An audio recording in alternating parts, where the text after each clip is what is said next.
তার বউরে ডেলিভারি করতে ঢুকাইবো, তার বউয়ের ফিদা হইব, তার বউয়ের এটা করবো এটা করবো, সবই করলো। বাচ্চা হইলো, যেখানে ছোট বাচ্চা নিয়ে বেশি নাড়াচাড়া করা উচিত না, সেই জায়গায় ছোট বাচ্চা কোলে নিয়ে টিকটক চলতেছে। আপনারা জান্নাত তোয়াকে চেনেন, যারা কিনা নিজেরা নিজেদের লিঙ্ক ভাইরাল করে সেলিব্রিটি হয়ে এখন বিলাসী জীবন যাপন করতেছে।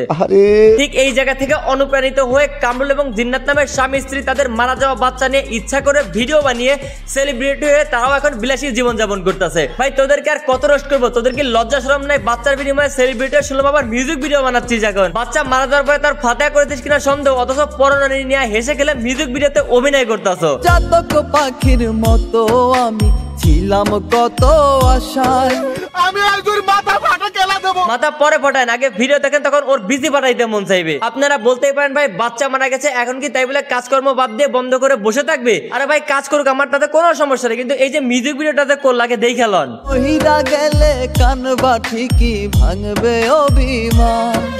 এই ভিডিওটা করেছে বাচ্চা মারা যাওয়ার কয়েকদিন পরেই, এবং এটার জন্য পেমেন্টও নিয়েছে নাকি 6000 টাকা। পরে সম্মানী দিতে হয়েছে 6000 টাকা। এই মিউজিক ভিডিওর ডিরেক্টরের অভিযোগ, আমি তার দিয়ে গানে অভিনয় করেছি, কিন্তু গানটা সে রিলিজের পরে কোনো প্রমোশনই করে নাই। ও তো ওর জায়গাতে চেষ্টা করে যাবে যে ওর একটা গান আপলোড হয়েছে, অমুক চ্যানেলে একটু দেখে আসেন ভাই। আমাকে কামরুল ভাই টাকা নিচে অভিনয় করছে, ব্যাস কাজ শেষ। বিষয়টা এমন ভাই, আরে কাকা মেগাস্টার শাকিব খানও কোনো সিনেমায় কাজ করার পর সেটার প্রমোশনের জন্য ঘেমে যায়, আর সেখানে টিকটকার নাকি টাকা নেওয়ার পর মেসেজই সিন করে না।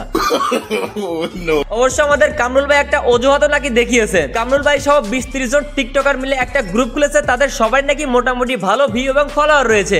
আমাকে টিকটকার কামরুল ভাই নাকি মিউজিক ভিডিও সেই ডিরেক্টরের কাছে আবদার করেছিল তার করা গানটা যেন কামরুল ভাইয়ের ওই যে 20-30 জন মিলে একটা গ্রুপ করছে, ওই গ্রুপের সবাইকে দিয়ে টিকটকে প্রমোশন করানো হয়, যার বিনিময়ে ডিরেক্টরের খরচ হবে 20 থেকে 30,000 টাকা। কিন্তু এই গানের ডিরেক্টর কম টাকায় অন্য গ্রুপ থেকে প্রমোশন করাতে আমাকে টিকটক সেলিব্রিটি কামরুল ভাই রাগান্বিত হন এবং ডিরেক্টরের টাকা নিয়েও প্রমোশন না করার সিদ্ধান্ত নেন। আমি ওরে দিয়ে কেন প্রমোট করাই নাই, 20-30,000 টাকা খরচ করি নাই কেন ওর পিছনে? আরো এমনিতে শুটিং করতে গিয়ে ভাই অনেক টাকা খরচ হয়েছে। ইচ্ছা থাকতে বুঝলা না রে ওরে আমার জান। 6000 টাকার গানে প্রমোশন করা যাবে 20,000 টাকা। বাইরে একটা বাচ্চা মারা যাওয়াতে ওর দেখি কপাল গুইলা গেছে। আর কিছু ডিরেক্টরও এই সুযোগে কামরুলকে নিয়ে গান বানাইছে, জানি ভালো ভিউ পায়। ধরা খাবার পরে এখন মানুষের কাছে বলতেছে সে নাকি বাচ্চা মারা যাওয়ার বিষয়টা জানতোই না, মানে যে ডিরেক্টর। আর যে ওর বাচ্চা মারা যাওয়ার বিষয়টা, এটা সত্যি আমি জানতাম না। যে আচ্ছা না জানলেন, কামরুল কিছুদিন আগে বলেছিল বাচ্চার ওই ভিডিওটা ভুল করে ওর ফ্রেন্ডই নাকি টিকটক এবং ইউটিউবে আপলোড দিয়ে ফেলেছিল, যার জন্য ওই ভিডিওর সকল ইনকাম নাকি মাদ্রাসায় দান করবে।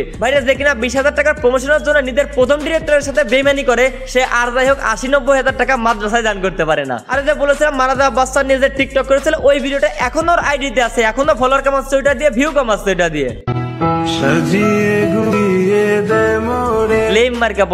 একটা ভিডিও থেকে মানুষের কপাল এমন ভাবে খুলতে পারে, এদের দুজনে না দেখলে আমরা বুঝতেই পারতাম না। ওই যে একটা প্রবাদ আছে না, খারাপ কিছু থেকে যদি ভালো কিছু হয় তাহলে সেই খারাপটা আমার জীবনে বারবার আসুক, তাতে কোনো সমস্যা নাই। তোমরা এই কটা ইসলামিক নাম বলো, যারটা বেশি ভালো লাগবে তারটাই রাখবো। বাচ্চা নেয়ার দিন থেকে শুরু করে প্রেগন্যান্ট, সিজার, ডেলিভারি এবং ডেলিভারির পরের অবস্থা সবকিছু দেখিয়েছে ভলক আকারে এই দম্পতি। ভাই রে ভাই, চোখের যে একটা বদনজর আছে, এটা তোরা বুঝোস না। ছবিগুলো আপনি মানুষকে দেখাচ্ছেন, এতে মানুষের চোখ আপনাকে লাগতে পারে।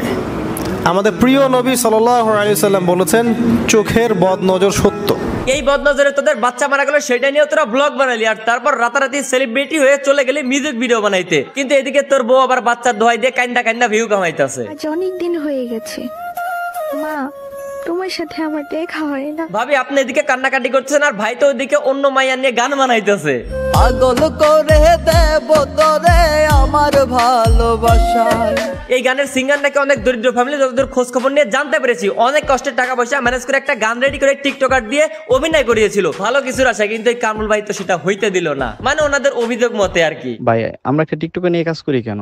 সে তার মতো করে গানটা প্রমোট করবে, এর সাথে কিন্তু কাজ করা হয়। পায়ের নিচে ভালোবাসা বুঝলি না তুই, ঘুরলি স্বার্থের পিছে। অন্য দিক থেকে যদি একটু ধরি, এই গানটা কামরুলকে দিয়ে করাইছে, তারাও লোভে পড়ে তার বাচ্চা মারাত্মক যে কোনো ভাবেই হোক সে আলোচনা এবং সমালোচনা আছে, এইটার সুযোগ নিয়ে তারা গান বানায় ফেলছে যেন গানটা বেশি বেশি ভিউ এবং ভাইরাল হয়। এখন কামরুল ভাই তুমি টাকার জন্য শোক ভুলে কাজের জন্য দৌড় দিলা, আবার এখন আলাদা করে প্রমোশনের টাকা না পেয়ে এখন বাচ্চার দোহাই দিয়ে নাকি ফোন রিসিভ করতেছো না। এরপর থেকে আসলে আমার ফোন রিসিভ করতেছে না। যেমন কুকুর তেমন মুগুর। কামরুল ভাই ভেবেছিল গানের শুটের পরে প্রমোশন করে মোটা অঙ্কের টাকা কামানো যাবে, কিন্তু কিন্তু সেটা আর হয়নি। আর আপনারা যারা এই গানটা তৈরি করেছেন তারা ভেবেছিলেন কামরুল তো এখন আলোচনা আছে, তারা দিয়ে গান করলেই ভাইরাল হয়ে যাবে, সেটাও হয় নাই। এখন শেষ অব্দি কন্ট্রোভার্সি লাগা রোস্ট। যার মাধ্যমে ওরা আনছিলাম ওর সাথে যোগাযোগ করার পরে বলতেছে ভাই ওর একটু সমস্যা, আপনি ফোন দিয়েন না। ছাগল দিয়ে যেমন হালসা শোনা তেমনি কামরুল দিয়েও কিন্তু মিউজিক ভিডিও হয় না। এর থেকে ভালো সবাই আমার চ্যানেলটা সাবস্ক্রাইব করুন আর আমার থেকে বিনোদন নেন।